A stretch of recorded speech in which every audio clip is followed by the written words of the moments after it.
me présente Claudel Nguépé pour la Société d'aide au développement des collectivités d'Abitibi-Ouest. Aujourd'hui, je vous présente un tutoriel sur la création d'une lettre de présentation et d'un CV. Tout d'abord, la lettre de présentation est facultative mais sert à compléter les informations du curriculum vitae. Cette dernière permet de vous démarquer des autres candidats si elle est bien construite. Il est important de faire une recherche sur l'entreprise à laquelle vous envoyez votre lettre personnalisée car vous pourrez l'adresser à la personne responsable de l'embauche. Écrivez ensuite le but de votre lettre.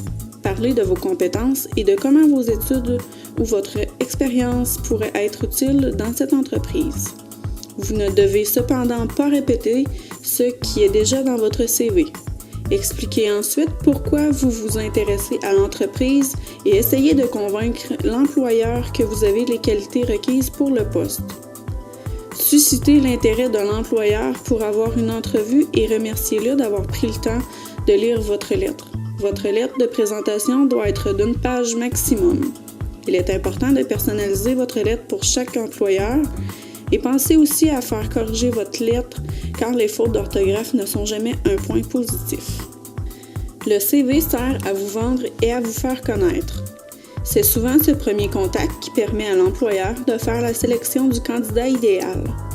Il existe beaucoup de modèles de CV disponibles sur Internet, mais pour qu'il soit vraiment efficace, vous devez être en mesure d'adapter le contenu utile à l'emploi auquel vous postulez.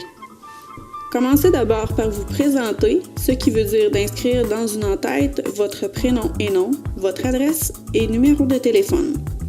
Ensuite, vous pouvez placer les sections de façon à mettre en évidence ce qui est demandé pour le poste.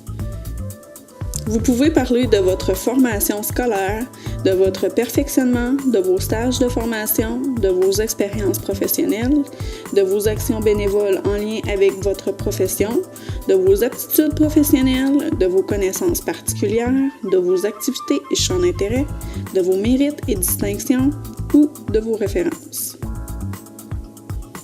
Votre CV doit être imprimé sur un seul côté de la page. N'ayez pas peur de le personnaliser et n'oubliez pas de le faire corriger. Votre CV doit être de 2 pages maximum et il est important de faire un suivi après avoir été porté en main propre votre CV afin de démontrer votre intérêt pour cette entreprise comme appeler l'employeur et lui demander à le rencontrer. Faites part à votre entourage que vous êtes en recherche d'emploi puisqu'il y a seulement 20% des emplois qui sont affichés.